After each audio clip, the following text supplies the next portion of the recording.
Hello friends, welcome to கல்வி TV. நான் உங்கள் ஆஷிக். இந்த வீடியோவில் நம்ம டிசம்பர் உடைய கரண்ட் அஃபேர்ஸ் தான் பார்க்க போகிறோம். 2025 டிசம்பருடைய கரண்ட் அஃபேர்ஸ். ஸோ 2025 டிசம்பர் நிறையா முக்கியமான டாபிக் நடந்திருக்கு. இன்றைக்கி நம்ம குறிப்பாக ஸ்டேட்லேயும் நேஷனல் லெவலில் ஸ்டேட் லெவலில் என்னென்ன டாபிக் நடந்திருக்கு அப்படிங்கிறதான் பார்க்க போகிறோம்.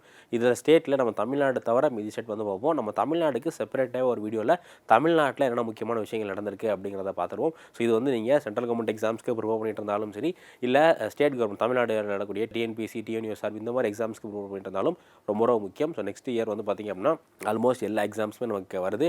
அதனால் நீங்கள் இந்த டாப்பிக்கை நல்லா தெளிவாக படிச்சுக்கோங்க. இதில் நான் சொல்லக்கூடிய சில முக்கியமான விஷயங்களை நோட்ஸும் எடுத்துக்கோங்க. அப்போ தான் வந்து உங்களுக்கு லாஸ்ட் மினிட்ல ரிவைஸ் பண்ணுறதுக்கு யூஸ்ஃபுல்லாக இருக்கும்.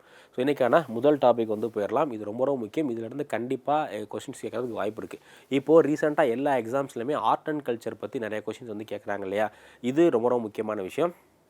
யுனெஸ்கோ வந்து இன்டான்ஜிபிள் கல்ச்சரல் ஹெரிட்டேஜ் அப்படிங்கிற ஒரு விஷயம் வச்சுருக்காங்க. யுனெஸ்கோ வந்து ஆல்ரெடி யுனெஸ்கோவுடைய கல்ச்சரல் ஹெரிட்டேஜ் சைட் பற்றி பார்த்துருப்போம். இந்த தாஜ்மஹாலாக இருக்கட்டும், அதேமாதிரி தஞ்சையில் பெரிய கோயில், இது எல்லாமே யுனெஸ்கோவுடைய கலாச்சார பாரம்பரிய சின்னங்கள், கல்ச்சரல் ஹெரிட்டேஜ் சைட் அப்படிங்கிற மாதிரி பார்த்துருப்போம் இல்லையா? 2003 யுனெஸ்கோ என்ன பண்ணுறாங்க அப்படின்னா ICH இன்டான்ஜிபிள் கல்ச்சரல் ஹெரிட்டேஜ் அப்படிங்கிற ஒரு கான்செப்ட் வந்து அறிமுகப்படுத்துகிறாங்க. இதில் நம்மளுடைய பழக்க வழக்கங்கள், அது நம்மளுடைய விழாக்களாக இருக்கலாம், இல்லை நம்முடைய வழிபாட்டு முறையாக இருக்கலாம், இல்லை நம்முடைய உணவுப் பொருளாக இருக்கலாம், இந்த மாதிரி நம்ம வந்து கல்ச்சரலாக ஒவ்வொரு ஜென்ரேஷனை ஃபாலோ பண்ணக்கூடிய இந்த மாதிரியான ஆஸ்பெக்ட் என்ன சொல்கிறாங்க அப்படின்னா இன்டான்ஜிபிள் கல்ச்சரல் ஹெரிட்டேஜ் அப்படிங்கிற மாதிரி சொல்கிறாங்க. இது 2003 இது வந்து கொண்டு வந்துட்டு இருக்காங்க. இந்தியாவுக்கு எப்போ முதல்ல இன்டான்ஜிபிள் கல்ச்சரல் ஹெரிட்டேஜ் கிடச்சிச்சு அப்படின்னா 2008 தான் இந்தியாவுக்கு கிடச்சிச்சு. ஸோ இப்போது இந்த யுனெஸ்கோவுடைய இன்டான்ஜிபிள் கல்ச்சரல் ஹெரிட்டேஜ் கமிட்டியோடைய 20வது மாநாடு நடைபெற்றது. எங்கே அப்படின்னா நியூடெல்லியில் அப்படிங்கிறது மட்டும் பத்தாது. ஏன்னா நியூடெல்லியில் இருக்கக்கூடிய ஒரு முக்கியமான யுனெஸ்கோ சைட்டில் தான் இந்த மாநாடு நடைபெற்றுச்சு. எங்கே அப்படின்னா நியூடெல்லியில் ரெட் ஃபோர்ட்டில் 18 13 டிசம்பர் 8ஆம் தேதியிலிருந்து டிசம்பர் 13ஆம் தேதி வரை யுனெஸ்கோ இன்டான்ஜிபிள் கல்ச்சரல் ஹெரிட்டேஜ்க்கான மாநாடு வந்து நடைபெற்றது. ஸோ இந்த வருஷம் இந்தியா தான் அந்த மாநாடை ஹோஸ்ட் பண்ணுறோம். அடுத்த வருஷம் சைனா ஹோஸ்ட் பண்ண போகிறாங்க. 2026 சைனா வந்து ஹோஸ்ட் பண்ண போகிறாங்க. இது ரொம்ப ரொம்ப முக்கியமான விஷயம். ஏன்னா இது வந்து ஒரு இன்டர்நேஷ்னல் மாநாடு. 2024 நம்ம இந்தியா என்ன பண்ணியிருந்தோம் அப்படின்னா நம்ம வந்து யுனெஸ்கோ கல்ச்சரல் ஹெரிட்டேஜ் சைட்ல அதுக்கான ஒரு மாநாடை கண்டக்ட் பண்ணியிருந்தோம். பட் இப்போது 2025 நம்ம இன்டான்ஜிபிள் கல்ச்சரல் ஹெரிட்டேஜ்க்கான மாநாடு கண்டக்ட் பண்ணுறோம். ஸோ மாநாடு நடத்தணும் அப்படிங்கிற ஒரு விஷயம். அது மட்டும் இல்லாமல் இந்த மாநாட்டில் இந்தியாவிற்கு புதுசாக ஒரு விஷயத்தை இன்டான்ஜிபிள் கல்ச்சரல் ஹெரிட்டேஜ் சைட்டை ஆட் பண்ணியிருக்காங்க. என்ன அப்படின்னா தீபாவளி. நம்ம தீபாவளி இருக்கு இல்லையா? ஸோ தீபாவளியை இந்தியாவுடைய 16வது யுனெஸ்கோ இன்டான்ஜிபிள் கல்ச்சரல் ஹெரிட்டேஜை ஆட் பண்ணியிருக்காங்க. ஆல்ரெடி இந்த யுனெஸ்கோ இன்டான்ஜிபிள் கல்ச்சரல் ஹெரிட்டேஜ் லிஸ்ட்டில் இந்தியாவுடைய 15 பொருட்கள் இருந்துச்சு. லாஸ்ட்டாக வந்து குஜராத்துடைய கார்பா அப்படிங்கிற டான்ஸ் வந்து கொண்டு வந்தாங்க. இதில் மெயினாக வந்து இந்த கல்ச்சரல் ஹெரிட்டேஜ் சைட்டுக்கும் இன்டான்ஜிபிளுக்கும் என்ன டிஃப்ரெண்ட் அப்படின்னா கல்ச்சரல் ஹெரிட்டேஜ் சைட்ஸ் அப்படிங்கிறத நம்ம தொட்டு பார்க்கலாம். இப்போ தாஜ்மஹால் இருக்குன்னா தாஜ்மஹாலை போய் நம்ம தொட்டு பார்க்கலாம். இல்லை எல்லோரா கேவ் இருக்குன்னா அதை வந்து நம்ம தொட்டு உணராமல் பார்க்கலாம். அதே மாதிரி பெரிய கோயில் இருக்குன்னா இதெல்லாமே நம்ம வந்து தொட்டு பார்க்கக்கூடிய ஒரு பொருள் மாதிரி இருக்கு இல்லையா? ஆனால் இந்த இன்டான்ஜிபிள் என்ன அப்படின்னா யோகா. ஸோ யோகாவை நம்மளால் தொட்டு பார்க்கக்கூடிய உணர முடியுமா? கண்டிப்பாக உணர முடியாது. அதே மாதிரி வந்து வேதிக் சாண்டிங் இருக்குது, வேத மந்திரங்களை ஓதுறது. அதே மாதிரி புத்திஸ்ட் சாண்டிங்கு, கார்பா டான்ஸு, கல்பேரியா டான்ஸ், இந்த மாதிரியான ஆர்ட் ஃபார்மு, நம்ம ஃபாலோ பண்ணக்கூடிய கல்ச்சரல் ஆஸ்பெக்ட் இருக்கக்கூடிய எல்லா விஷயங்களுமே இதில் வந்து வைப்பாங்க. ஸோ இப்போ என்ன பண்ணுறாங்க அப்படின்னா இந்த ஈவெண்ட்டில் ஃபஸ்ட்டு இந்தியாவுடைய தீபாவளி இருக்குல்ல, ஸோ தீபாவளியை 16வது யுனெஸ்கோ இன்டான்ஜிபிள் கல்ச்சரல் ஹெரிட்டேஜாக கொண்டு வந்திருக்காங்க. அது மட்டும் இல்லாமல் ஒரு உணவுப் பொருள் எஜிப்தில் ஃபாலோ பண்ணக்கூடிய கோஷாரி அப்படிங்கிற ஒரு உணவுப் பொருள் இருக்குது. அந்த கோஷாரி அப்படிங்கிற உணவுப் பொருளையும் வந்து கொண்டு வந்திருக்காங்க. அது மட்டும் இல்லாமல் ஸ்பெயின் இருக்குல்ல, இட்டாலி இருக்கு இல்லையா? இட்டாலியோடைய ஒட்டுமொத்த உணவையும் இட்டாலியோடைய அந்த ஒட்டுமொத்த ஃபுட் கல்ச்சர், உணவு கலாச்சாரம் இருக்கு இல்லையா? அந்த ஒட்டுமொத்த உணவு கலாச்சாரத்தையுமே வந்து இன்டான்ஜிபிள் கல்ச்சரல் ஹெரிட்டேஜ் எல்லாம் கொண்டு வந்திருக்காங்க. இது மூணும் ரொம்ப ரொம்ப முக்கியம். என்னென்னா இந்தியாவில் தீபாவளி, அதே மாதிரி எஜிப்தில் கோஷாரி அப்படிங்கிற ஒரு ஃபுட்டு, அதுக்கப்புறமா இட்டாலியோடைய என்டையர் ஃபுட் எக்கோசிஸ்டத்தையும் என்ன பண்ணியிருக்காங்க அப்படின்னா இன்டான்ஜிபிள் கல்ச்சரல் ஹெரிட்டேஜ் அந்த 20வது மாநாட்டில் கொண்டு வந்திருக்காங்க. Okay, so next Rashtriya Vigyan Puraskar 2025 Rashtriya Vigyan Puraskar. இது வந்து பார்த்திங்கன்னா நேஷ்னல் சயின்ஸ் அவார்ட் தான். இந்தியாவில் சிறந்து விளங்கின சயின்டிஸ்ட் இருக்காங்கல்ல, அந்த சயின்டிஸ்ட்டுக்கு கொடுக்கக்கூடிய அவார்டுக்கு பேர் தான் என்ன அப்படின்னா ராஷ்ட்ரிய விஞ்ஞான் புரஸ்கர் 2025 அப்படிங்கிற இந்த ஒரு அவார்டு. ஸோ இந்த அவார்டு முன்னாடியே அறிவிச்சிட்டாங்க. பட் இதுக்கான அந்த ஃபங்க்ஷன், அந்த அவார்டு கொடுக்குறதுக்கான ஃபங்க்ஷன் வந்து டிசம்பர் 23 நடந்திருக்கு. இந்த அவார்டை யார் ப்ரெசென்ட் பண்ணியிருக்காங்க அப்படின்னா நம்மளுடைய பிரசிடென்ட் திரௌபதி முர்மு அவர்கள் ப்ரெசென்ட் வந்து பண்ணியிருக்காங்க. யார்? பிரசிடென்ட் திரௌபதி முர்மு தான் ப்ரெசென்ட் பண்ணியிருக்காங்க. இதில் மொத்தம் 24 அவார்ட் கேட்டகரிஸ் இருக்குது. இதில் மொத்தம் 24 அவார்ட் கேட்டகரி இருக்குது. இதில் 24 அவார்ட்ஸ் இருக்குது. கேட்டகரி வந்து பார்த்தீங்க அப்படின்னா விஞ்ஞான் ரத்னா அப்படிங்கிற ரொம்ப ரொம்ப முக்கியம். இதான் வந்து இந்த ராஷ்டிரிய விஞ்ஞான் புரஸ்கார் அவார்ட்லேயே ஹையஸ்ட் அவார்டு என்ன அப்படின்னா விஞ்ஞான் ரத்னா, அடுத்து விஞ்ஞான் ஸ்ரீ, தென் விஞ்ஞான் யுவா. விஞ்ஞான் யுவா அப்படிங்கிற இது வந்து யங் சயின்டிஸ்ட்டுக்கு, இளம் விஞ்ஞானிகள் இருக்காங்க இல்லையா, அவங்களுக்கு விஞ்ஞான் யுவா அப்படிங்கிற அவார்டும் வந்து ப்ரொவைட் பண்ணுறாங்க. ஸோ அதுக்கடுத்து விஞ்ஞான் டீம், இந்த சிறந்த விஞ்ஞானத்துக்கான டீம், ஐஎஸ்ஆர்ஓ, சிஎஸ்சி, இந்த மாதிரி நிறைய டீம்ஸ் இருக்குல்ல, இந்த மாதிரி டீமுக்கும் வந்து அவார்ட் கொடுக்குறோம். மொத்தம் எத்தனை கேட்டகரி? ஸோ மொத்தம் 4 கேட்டகரி. என்ன கேட்டகரி? ஃபஸ்ட்டு விஞ்ஞான் ரத்னா அப்படிங்கிற ஒரு கேட்டகரி, அடுத்து இந்த விஞ்ஞான் ரத்னா அப்படிங்கிறதா இருக்கிற ரொம்ப உயர்ந்த category. So first Vigyan Ratna, அடுத்து விஞ்ஞான் ஸ்ரீ, விஞ்ஞான் யுவா, அதுக்கடுத்து விஞ்ஞான் டீம் அப்படிங்கிற மொத்தம் 4 கேட்டகரியில் இந்த அவார்டு வந்து கொடுத்துருக்காங்க 24 பேருக்கு. இதில் ரொம்ப முக்கியமானது என்ன அப்படின்னா விஞ்ஞான் ரத்னா அவார்டு. ஏன்னா விஞ்ஞான் ரத்னா அவார்டு அப்படிங்கிறது எல்லாம் ரொம்ப உயர்ந்த அவார்டு. ஸோ விஞ்ஞான் ரத்னா அப்படிங்கிறது யார் கொடுத்துருக்காங்க அப்படின்னு பார்த்தீங்கன்னா ப்ரொஃபஸர் ஜெயந்த் நர்லேக்கர் அப்படிங்கிற இவருக்கு வந்து கொடுத்துருக்காங்க. ஸோ ஜெயந்த் நர்லேக்கர் அப்படிங்கிற இவர் வந்து இறந்து போயிட்டார். ஸோ இவருக்கு வந்து அவார்டு கொடுத்துருக்காங்க. அது மட்டும் இல்லாமல் விஞ்ஞான் டீமுக்கான அவார்டு யார் கொடுத்துருக்காங்க அப்படின்னா சிஎஸ்ஐஆருடைய அரோமா மிஷன் அப்படிங்கிற மிஷனுக்காக என்ன பண்ணுறாங்க, டீம் அவார்ட்ஸ். போன வருஷம் ஐஎஸ்ஆருடைய சந்திராயன் டீமுக்கு அவார்டு கொடுத்துருந்தாங்க, இதே டீம் அவார்டு. பட் இப்போது இந்த டீம் அவார்டு யார் கொடுக்குறாங்க? சிஎஸ்ஐஆருடைய அரோமா மிஷனுக்கு இந்த அவார்டு வந்து கொடுக்குறாங்க. ஸோ அடுத்து சென்செக்ஸ் ஆஃப் இந்தியா 2027. ஸோ நம்ம இந்தியாவில் 10 வருஷத்துக்கு ஒரு நம்ம சென்செக்ஸ் வந்து எடுக்கணும். பட் 2011 கடைசி சென்செக்ஸ் எடுத்திருந்தாங்க. அதுக்கப்புறம் கிட்டத்தட்ட 16 ஆண்டுகளாக இந்தியாவில் சென்செக்ஸே வரலை. அதுக்கு காரணம் என்ன அப்படின்னா 2011 அப்புறமா நம்ம 2021 சென்செக்ஸ் வந்து எடுத்துக்கணும். 10 வருஷம் இடைவெளி விட்டு தானே சென்செக்ஸ் எடுப்பாங்க. ஏன் 2011 அப்புறம் 2021 சென்செக்ஸ் எடுக்கப்படலை அப்படின்னா 2021 ஒரு மிகப்பெரிய பெருந்தொற்று உலகத்தையே தாக்கிச்சு இல்லையா. ஸோ கொரோனாவில் வந்து நம்ம என்ன பண்ணல, கொரோனாவில் நிறையா செலவு வந்துருச்சு. அதேமாதிரி கொரோனா தொற்று சமயத்தில் நம்ம ஒவ்வொரு வீடாக போயிட்டு கேட்டுருந்தோம் அப்படின்னா இன்னும் தொற்று அதிகமாகிறதுக்கு வாய்ப்பு இருக்குது. அந்த ஆஃபீஸர்ஸ் போய் என்ன பண்ணும், ஒவ்வொரு வீடாக சென்செக்ஸ் எடுக்கிறதுக்கான வாய்ப்புகள் அமையல. அதனால சென்செக்ஸை கொஞ்சம் தள்ளி போட்டிருந்தாங்க. இப்போது நம்ம மத்திய அரசாங்கம் என்ன பண்ணியிருக்காங்க அப்படின்னா அந்த சென்செக்ஸ்க்கான அஃபிஷியல் டேட் எப்போ அப்படிங்கிற மாதிரியும் சென்செக்ஸில் என்னென்ன விஷயங்கள்லாம் பண்ண போகிறாங்க, அதுக்கான பட்ஜெட் எவ்வளோ அப்படிங்கிற எல்லாத்தையுமே வந்து அறிவிச்சிட்டாங்க. ஸோ சென்செக்ஸ்க்கு எவ்வளோ கோடி ஒதுக்கியிருக்காங்க அப்படின்னா அந்த சென்செக்ஸ்க்கான எல்லா ப்ராஜெக்ட்டுக்கும் 11,718.24 கோடி ரூபாய் வந்து ஒதுக்கியிருக்காங்க.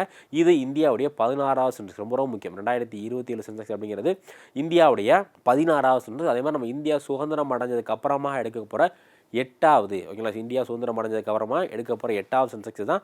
அதே மாதிரி இந்தியாவுடைய 16வது சென்செக்ஸும் இதுதான். இதுக்கு எவ்வளோ ஒதுக்கியிருக்காங்க? 11,718.24 எவ்வளோ 11,718.24 கோடி ரூபாய் வந்து கொண்டு வந்திருக்காங்க. இதை 2 ஃபேஸாக கண்டக்ட் பண்ண வர போகிறாங்க. First April September 2026. ஏப்ரல் செப்டம்பர்லேருந்தே ஹவுஸ் லிஸ்டிங் அப்படின்னா எந்தெந்த வீடுகள்லாம் போயிட்டு சென்சஸ் எடுக்க போகிறோம், ஒரு மாவட்டத்திலேயோ இல்லை ஒரு ஊரில் எவ்வளோ வீடுகள் இருக்குது அப்படிங்கிறத கணக்கிடுறதுக்கு பேர் தானே ஹவுஸ் லிஸ்டிங் அப்படிங்கிறது.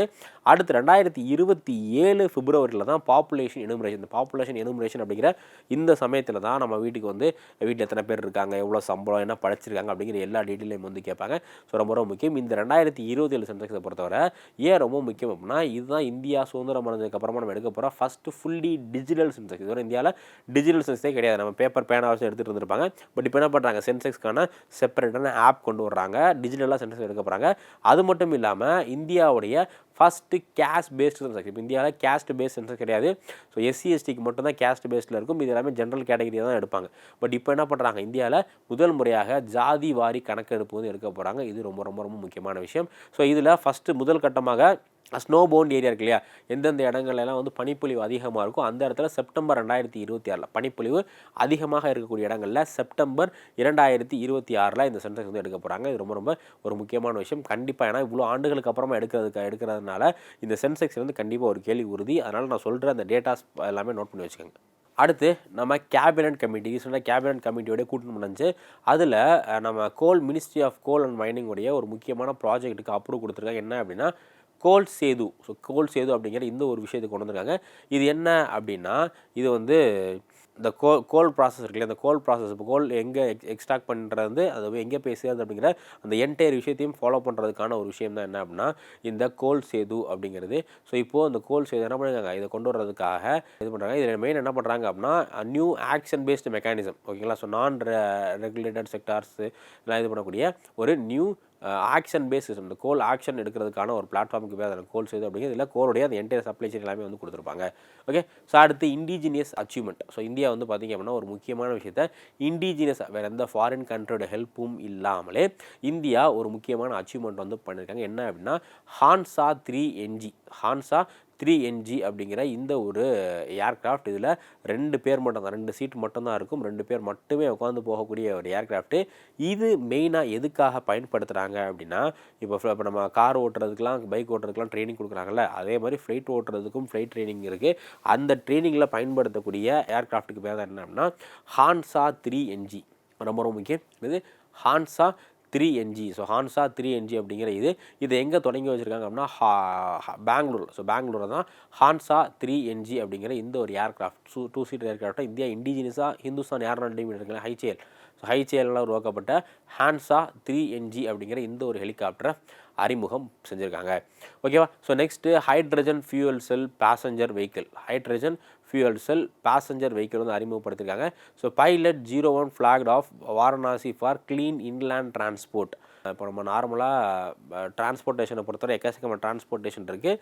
அதில் கடல் வழியாகவும் இப்போ இந்தியாவிலேருந்து வேறு நாட்டுக்கு போனோம் அப்படின்னா நம்ம கடல் வழியாக டிரான்ஸ்போர்ட் பண்ணுவோம். அதே மாதிரி இப்போ இந்தியாவுக்குள்ளேயே நம்ம போகிறதுக்கு ரோடே பயன்படுத்துகிறோம் இல்லையா, அதே மாதிரி ஃபியூச்சரில் நம்ம கவர்மெண்ட் என்ன பண்ண போகிறாங்க அப்படின்னா நிறையா வாட்டர்வே இருக்குது, இன்னும் வாட்டர் டிரான்ஸ்போர்ட்டை அதிகப்படுத்த போகிறாங்க. ஏன்னா வாட்டர் டிரான்ஸ்போர்ட் அப்படிங்கிறது ரொம்ப ரொம்ப சீப்பு. நார்த் இந்தியாவில் மேக்ஸிமம் ரெயின்ஸ் எல்லாமே பெருநீல் அப்படிங்கிறதுனால 365 நாளுமே நமக்கு வந்து வாட்டர் கிடைக்கும். ஸோ அதனால் இப்போ என்ன பண்ண போகிறாங்க அப்படின்னு பார்த்தீங்கன்னா, ஸோ இப்போ வந்து இந்த ஹைட்ரஜன் ஃபியூயல் செல்லில் இயங்கக்கூடிய ஹைட்ரஜன் ஃபியூயல் செல்லில் இயங்கக்கூடிய படகை அறிமுகப்படுத்துகிறாங்க. எங்கே அப்படின்னா வாரணாசியில். ரொம்ப ரொம்ப முக்கியம், எங்கே ஹைட்ரஜன் ஃபியூயல் செல்லில் போகக்கூடிய படகை அறிமுகப்படுத்துகிறாங்க வாரணாசியில். இது ஏன் அப்படின்னா இப்போ நம்ம நார்மலாக டீசல் பெட்ரோல் இதெல்லாம் பயன்படுத்தும் போது அதிகமான பொல்யூஷன் வரும். இந்த பெட்ரோல் டீசல்லாம் யூஸ் பண்ணும்போது அதிகமான காற்று மாசுபாடு ஏற்படும். அதேமாதிரி நிறையா க்ரீன் ஹவுஸ் கேஸ் வந்து எமிட் ஆகிறதுனால குளோபல் வார்மிங் கிளைமேட் சேஞ்செலாம் வர்றதுக்கு வாய்ப்பு இருக்குது. பட் ஹைட்ரஜன் அப்படிங்கிறது ஃபியூல் வந்து ரொம்ப ரொம்ப பியூரஸ்ட் ஃபார்ம் ஆஃப் ஃபியூல். அதில் அவுட்புட் மட்டும் வாட்டர் வேப்பர் மட்டும்தான், அதில் வாட்டர் வேப்பர் மட்டும்தான் அவுட்புட்டாக வந்து இருக்க போகுது. ஸோ அதனால் இதை எங்கே கொண்டு வந்திருக்காங்க, இதை வந்து பார்த்திங்க அப்படின்னா வாரணாசியில் கொண்டு வந்திருக்காங்க. அடுத்து த்ருவ் V64 அப்படிங்கிற இந்த ஒரு விஷயம். இது என்ன அப்படின்னா இந்தியாவிலே இண்டிஜினியஸாக தயாரிக்கப்பட்ட ஒரு மைக்ரோ ப்ராசஸர் சிப்பு. இந்தியாவில் இண்டிஜினியஸ் மீன்ஸ் ஃபாரின் கண்ட்ரி டிபெண்ட்மெண்ட்டே இல்லாமல் நம்ம இந்தியாவோட தொழில்நுட்பத்தை வச்சு சுயமாக கண்டுபிடிக்கப்பட்ட ஒரு மைக்ரோ ப்ராசஸர் சிப்புக்கு பேர் என்ன, த்ருவ் 64. ஸோ த்ருவ் 64 அப்படிங்கிற இதுதான் indigenous 1.0 GHz 64 dual core micro processor. ஓகேங்களா? So dual core micro processor இது யார் டெவலப் பண்ணியிருக்கா அப்படின்னா CDAC. So CDAC centre for development of advanced computing. CDAC அப்படிங்கிறது centre for development of advance computing. இந்த பேர் ஞாபகம் வச்சுங்க, எக்ஸ்பென்ஷன் கூட கேட்கலாம். CDASக்கான விரிவாக்கம் என்ன, centre for development of advanced computing அப்படிங்கிறது இதோடைய விரிவாக்கம். ஓகேவா? ஸோ அடுத்து வைல்டு சேஃப் ரோட். நம்ம இந்தியாவில் ரோடுகளில் பார்த்திங்க அப்படின்னா இப்போ நம்ம சவுத் இந்தியா விடுங்க, நார்த் இந்தியாவில் நிறைய இடங்களில் அந்த wild life sanctuary national parks இடையிலலாம் ரோடு போகும். ஸோ இந்த மாதிரி இருக்க என்ன ஆகுது அப்படின்னா விலங்குகள் வந்து ஒரு இடத்துலேருந்து இன்னொரு இடத்துக்கு போகிறதுக்காக அந்த ரோடை கிராஸ் பண்ணுவாங்க. அதனால நிறையா ரோடு ஆக்சிடென்ட் வந்து நடக்குது. விலங்குகளும் அடிபடுறாங்க, மனிதர்களும் வந்து அடிபடுறாங்க. ஸோ இதை தடுக்கிறதுக்காக என்ன பண்ணுறாங்க அப்படின்னா ஒரு NHல். ஸோ என்ன NH அப்படின்னா NH45 அப்படிங்கிறது மத்திய பிரதேசில் இருக்குது. ஸோ இந்த NHல் என்ன பண்ணுறாங்க அப்படின்னா இந்தியாவுடைய ஃபஸ்ட்டு ரோட் வைல்ட் லைஃபுக்கு சேஃபான ஃபஸ்ட். இதில் வந்து இந்த ரெட் கலரில் நார்மலாக ரோடு அப்படிங்கிறது பிளாக் கலரில் இருக்கும், நடுவில் ஒயிட் கலரில் டிவைடர் லைன் போட்டிருப்பாங்க இல்லையா. இப்போ என்ன பண்ணுறாங்க அப்படின்னா அந்த பிளாக்லேயே வந்து ஒரு ரெட் கலரில் ஒரு சின்ன மெட்டீரியல் மாதிரி பண்ணுறாங்க. அதை பார்க்கும்போது என்ன ஆகும் அப்படின்னா அதில் வந்து பேரிகார்டு இருக்க மாதிரி ஆட்டோமேட்டிக்காக ஃபீலிங் வந்து அந்த டிரைவர்ஸ்லாம் என்ன பண்ணுவாங்க, அந்த இடத்த ஸ்லோ பண்ணிடுவாங்க. ஸோ இதனால் என்ன ஆகாது, அந்த இடத்துல விலங்குகளோ பறவைகளோ எது போனாலும் வந்து அடிப்படாது. அதுக்காக ஃபஸ்ட் எங்கே கொண்டு வந்திருக்காங்க, மத்திய பிரதேசத்தில் NH45 கொண்டு வந்திருக்காங்க. இதுக்கான எல்லா ப்ராசஸையும் யார் பண்ணியிருக்கா அப்படின்னா நம்மளுடைய NHAL. ஸோ NHAL தான் என்ன பண்ணுறாங்க, இந்த விஷயத்தை பண்ணியிருக்காங்க. ரொம்ப ரொம்ப முக்கியம்.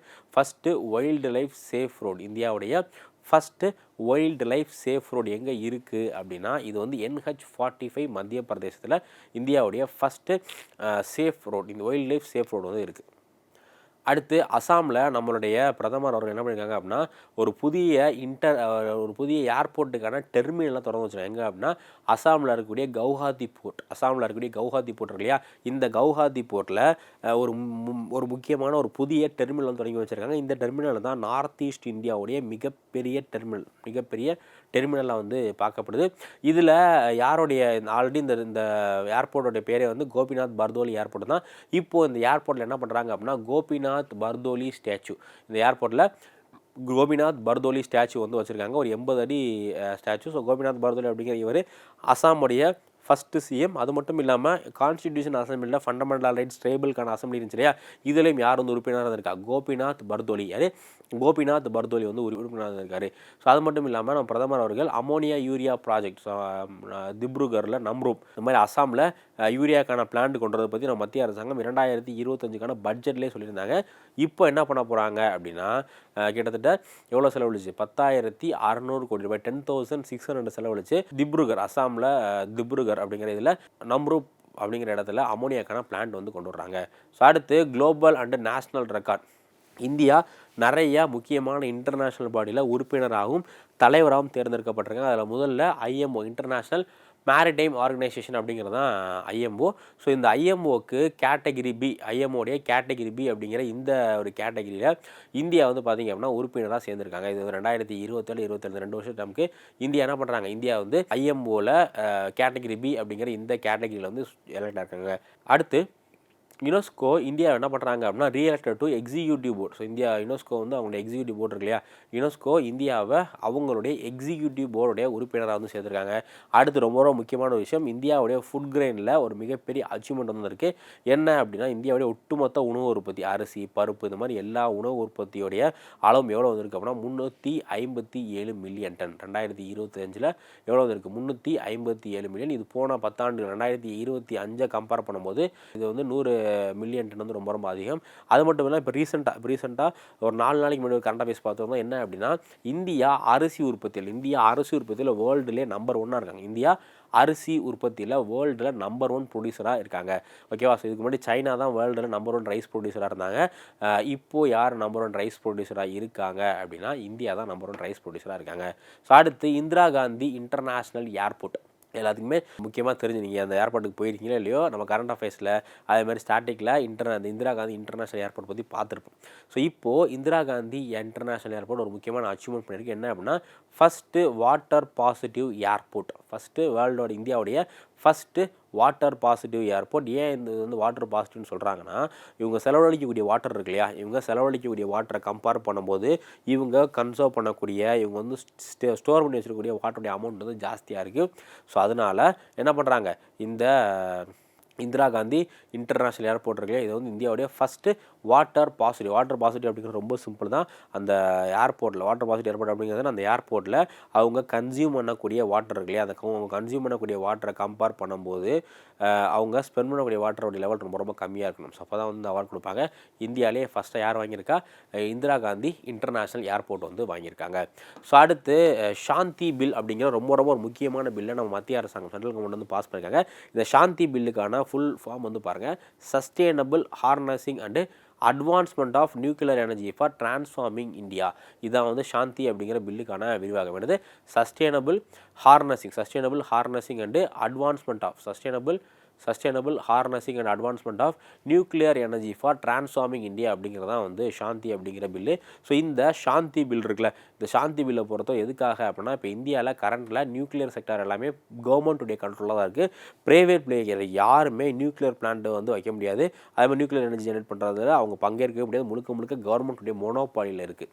ஸோ இப்போது அந்த மோனோபாலியை உடச்சிட்டு ப்ரைவேட் பிளேயர்ஸையும் இந்த இதுக்குள்ள எனர்ஜி ப்ரொடியூஸ், இந்த நியூக்ளியர் எனர்ஜி ப்ரொடக்ஷனில் வர்றதுக்கான ஒரு விஷயம் தான் என்ன அப்படின்னா இந்த sustainable harnessing and advancement of nuclear technology for transforming India அப்படிங்கிறது. ஸோ இதில் முக்கியமான டார்கெட் என்ன அப்படின்னா 2047 இந்தியாவில் 100 ஜிகாவாட், 2047 இந்தியாவில் 100 ஜிகாவாட் பவர் வந்து உற்பத்தி பண்ணும் அப்படிங்கிறது. ஸோ இதில் என்ன பண்ணுறாங்க அப்படின்னா repeal atomic energy act 1962 atomic எனர்ஜியை ரிப்ளேஸ் இது பண்ணுறதுக்கான ஒரு ஆக்ட் இருக்குது. அதுக்கப்புறமா CLND ஆக்ட் 2010 அப்படிங்கிற ஆக்ட் இருக்குது. இந்த 2 ஆக்டையும் ரீப்ளேஸ் பண்ணுறதுக்காக இந்த புதிய ஆக்ட் வந்து கொண்டு வராங்க. இதில் allow private and foreign participation nuclear power plant. So nuclear power plant வைக்கிறதுல ப்ரைவேட்டும் சரி ஃபாரின் கம்பெனி வந்து வரலாம். அதே மாதிரி இதுக்கு முன்னாடி இந்த நியூக்ளியர் பிளான்ட்லாம் வெடிக்குது அப்படின்னா அதுக்கு யார் பொறுப்பு, அதை யார் மேனுஃபேக்சரிங் பண்ணாங்களோ அவங்க தான், அதை மேனுஃபேக்சரிங் பண்ணி சப்ளை பண்ணியிருப்பாங்களே அவங்க தான் பொறுப்பு. பட் இப்போ என்ன கொண்டு வந்துட்டாங்க அப்படின்னா அது என்ன ஆனாலும் சரி, அது வெடிச்சாலும் சரி, எதானாலும் சரி, யார் தான் பொறுப்பு, அந்த நியூக்ளியர் பிளான்ட்டை ஆப்ரேட் பண்ணக்கூடிய நிறுவனம் இருக்காங்கல்ல, அந்த நியூக்ளியர் பிளான்ட்டை ஆப்ரேட் பண்ணக்கூடிய நிறுவனம் இவங்க தான் இப்போ கரண்டில் எதுக்கு பொறுப்பு, அந்த நியூக்ளியர் பிளான்ட்டில் என்ன விதமான அசம்பாவிதம் நடந்தாலும் அதுக்கான அந்த காம்பன்சேஷன் எல்லாமே இவங்க தான் கொடுக்கணும். ஸோ அடுத்து விபிஜி ராம். ஸோ இது ரொம்ப ரொம்ப முக்கியமான ஒரு பில்லு. என்ன அப்படின்னா நம்ம எல்லாருமே Mahatma Gandhi national rural employment guarantee act அப்படிங்கிற இந்த ஒரு ஆக்ட் பற்றி கேள்விப்படுறோம். 100 நாள் வேலை திட்டம். இப்போது நம்ம மத்திய அரசாங்கம் இந்த 100 நாள் வேலை திட்டத்தில் மாற்றம் கொண்டதுக்காக விபிஜி ராம்ஜி பில் அப்படிங்கிற பில் வந்து கொண்டு வராங்க. இதோட எக்ஸ்பான்ஷன் பாருங்கள், Viksit Bharat guarantee for Rozgar and Ajeevika mission. Viksit Bharat guarantee for Rozgar and Ajeevika mission அப்படிங்கிற இந்த ஒரு மிஷன் வந்து கொண்டு வந்திருக்காங்க. ஸோ இந்த மிஷன் வந்து பார்த்தீங்க அப்படின்னா நாம் ஆல்ரெடி எக்ஸிஸ்டிங்கில் இருந்த Mahatma Gandhi national rural employment guarantee ஆக்டை இது வந்து அப்படியே மாற்றிருச்சு. இதில் மெயினான இது என்ன அப்படின்னா, இதுக்கு முன்னாடி எம்ஜி நரேகாவில் 100 நாள் வந்து வேலைவாய்ப்பு கொடுப்பாங்க. பட் இப்போது 125 நாள் வேலைவாய்ப்பு கொடுக்குறாங்க. இதுக்கு முன்னாடி எம்ஜி நரேகா வந்து சென்ட்ரல் செக்டார் ஸ்கீமாக இருந்துச்சு. அதனால் அதோடைய 100% ஃபண்டிங்கும் யார் கொடுப்பாங்க? சென்ட்ரல் கவர்மெண்ட் தான் கொடுப்பாங்க. பட் இப்போது அது சென்ட்ரலி ஸ்பான்சர்ட் ஸ்கீமாக மாறிடுச்சு. ஓகேங்களா? இந்த விபிஜி ராம் பில் இருக்கு இல்லையா, ஸோ இது வந்து சென்ட்ரலி ஸ்பான்சர்ட் ஸ்கீமாக மாறிடுச்சு. ஸோ அதனால் இதுக்கான ஃபண்டிங் யார் கொடுக்குறா அப்படின்னா, இதுக்கான ஃபண்டிங்கில் சென்ட்ரல் கவர்மெண்ட், ஸ்டேட் கவர்மெண்ட் இவங்க 2 பேர் தான். ஸ்டேட் கவர்மெண்ட்டோடைய கான்ட்ரிபியூஷனும் தேவை. ஸோ அதனால் இதுக்கான ஃபண்டிங்கில் ஸ்டேட் கவர்மெண்ட்டும் வந்து கான்ட்ரிபியூட் பண்ணுற மாதிரி இருக்கும். இது ரொம்ப ரொம்ப முக்கியமான பில், பார்த்துக்குங்க இது.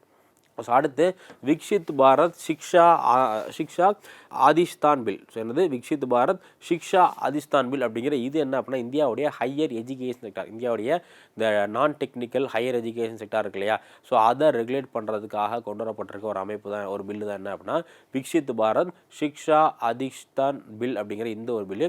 இப்போ இந்தியாவை பொறுத்தவரை இந்தியாவுடைய ஹையர் எஜுகேஷன் செக்டார் ரெகுலேட் பண்ணுறதுக்காக ஒரு சில அமைப்புகள் இருக்குது. என்ன அமைப்பு அப்படின்னா யூஜிசி அப்படிங்கிற அமைப்பு இருக்குது. அதுக்கப்புறமா ஏஐசிடிஇ அப்படிங்கிற அமைப்பு இருக்குது. என்சிடிஇ அப்படிங்கிற இந்த 3 அமைப்புகளை தான் என்ன பண்ணுறாங்க, இந்தியாவுடைய ஹையர் எஜுகேஷன் செக்டார், டீச்சிங் செக்டரை ஒருத்தவங்க, அதே மாதிரி வந்து டெக்னிக்கல் நான் டெக்னிக்கல், இந்த மாதிரி இந்தியாவுடைய ஹையர் எஜுகேஷனை ரெகுலேட் பண்ணுறதுக்கு இந்த 3 பாடி தான், யூஜிசி, ஏஐசிடி, அதுக்கப்புறமா என்சிடி அப்படிங்கிற இந்த 3 பாடி தான் இருக்காங்க. இப்போ இந்த 3 பாடியும் தூக்கிட்டு சிங்கிள் பாடியாக கொண்டுறதுக்கான ஒரு பில்லு தான் என்ன அப்படின்னா விக்ஷித் பாரத் சிக்ஷா ஆதிஷ்தான் பில் அப்படிங்கிற இந்த ஒரு பில்லு. இந்த பில்லை பொறுத்தவரை என்ன பண்ணுறாங்க அப்படின்னா, இந்த 3 பாடி யூஜிசி, ஏஐசிடிஇ, அதுக்கப்புறமா என்சிடி, இந்த 3 பாடியும் தூக்கிட்டு ஹையர் எஜுகேஷனை ரெகுலேட் பண்ணுறதுக்கு காமனாக ஒரு பாடி கொண்டு வர்றாங்க. ஸோ இந்த பாடியில் ஒரு சேர்பர்சன் இருப்பார். அது மட்டும் இல்லாமல் ஒரு 12 உறுப்பினர்கள், சேர்பர்சன் ஒரு 12 உறுப்பினர்கள் வந்து இருப்பாங்க. அது மட்டும் இல்லாமல் ஒரு 3 ஸ்பெஷலிஸ்ட் கவுன்சிலும் வந்து வச்சுருப்பாங்க. ஸோ இது மெயினாக எதுக்காக அப்படின்னா இந்தியாவுடைய ஹையர் எஜுகேஷன் சிஸ்டரை என்டையராக ரிஃபார்ம் பண்ணுறதுக்காக இந்த பில் வந்து கொண்டு வந்திருக்காங்க. ஸோ அடுத்து நம்ம முக்கியமான ஸ்டேட்ஸோட கரண்ட் அஃபேர்ஸ் வந்து பார்க்கலாம். ஸோ ஃபஸ்ட்டு பெசா மஹோத்சவ் அப்படிங்கிற இந்த ஒரு ஈவெண்ட் ஆந்திர பிரதேசத்தில். இந்த பெசா அப்படிங்கிறது என்னென்னா panchayat extension to scheduled area. PESA அப்படிங்கிறது என்ன, panchayat extension to scheduled area act அப்படிங்கிற இதுதான் வந்து பெசா ஆக்ட். ஸோ இந்த ஆக்டை ப்ரொமோட் பண்ணுறதுக்காக பெசா மஹோத்சவ் அப்படிங்கிற இந்த ஒரு விஷயம் வந்து கொண்டு வர்றாங்க. இந்த பெசா ஆக்ட் அப்படிங்கிறது 1996 1996 வந்து பார்த்தீங்க அப்படின்னா பெசா ஆக்ட் அப்படிங்கிற இந்த ஒரு இனிஷியேட்டிவ் வந்து கொண்டு வந்திருந்தாங்க. இப்போ நார்மலாக நமக்கு தெரியும் பஞ்சாயத்து ஆக்ட் இல்லையா, பஞ்சாயத்து ஆக்ட் அப்படிங்கிறது எங்கே மட்டும் தான் செல்லுபடியாகும், ஒன்லி நார்மல் ஏரியாவில் மட்டும் தான் செல்லுபடியாகும். ஷெட்யூல்டு ஏரியாலையும் ட்ரைபல் ஏரியாலையும் பஞ்சாயத்தில் செல்லுபடி ஆகாது. ஸோ அதனால் அந்த ஏரியாஸில் எல்லாத்துலேயுமே வந்து இதை கொண்டு வரதுக்காக பெசா ஆக்ட் அப்படிங்கிற ஆக்ட் வந்து கொண்டு வந்திருந்தாங்க. அதே மாதிரி பெசா டே எப்போ அப்சர்வ் பண்ணுறாங்க அப்படின்னா டிசம்பர் 24 ஸோ இந்த ஆக்டை ப்ரொமோட் பண்ணுறதுக்காக எங்கள் ஆந்திர பிரதேசத்தில் விசாகப்பட்டினத்தில் பெசா மஹோத்சவ் அப்படிங்கிற இந்த ஒரு ஈவெண்ட் வந்து நடைபெற்றிருக்கு. ஓகேங்களா? ஸோ எங்கள் ஆந்திர பிரதேசத்தில். நெக்ஸ்ட்டு ஜிஐ டேக் வந்து கொடுத்துருக்காங்க. டிசம்பர் மாதம் நிறைய பொருட்களுக்கு ஜிஐ டேக் கொடுத்தாங்க. அது ரொம்ப முக்கியமானது தாவோ ஹேண்டிகிராஃப்ட் பிளேட். ஸோ தாவோ ஹேண்டிகிராஃப்ட் பிளேட் அப்படிங்கிற இந்த ஒரு பொருளுக்கும் அதே மாதிரி யாக் சூர்பி, ஸோ யாக் சூர்பி சீஸ் அப்படிங்கிற இந்த 2 இடத்துக்கும் வந்து பார்த்திங்க அப்படின்னா ஜிஐ டேக் வந்து கொடுத்துருக்காங்க. இந்த தேவ் அப்படிங்கிறது எங்கே உள்ளது அப்படின்னா இது வந்து அருணாச்சல் பிரதேசோடைய ஒரு கத்தி மாதிரி இருக்கதான் வந்து இந்த தேவ். ஓகே, ஸோ நெக்ஸ்ட்டு கோப்ரா reservoir as Chandigarh first Ramsar site. So Ramsar sites இருக்கு இல்லையா, ராம்சார் நம்ம கேள்விப்பட்டிருப்போம்.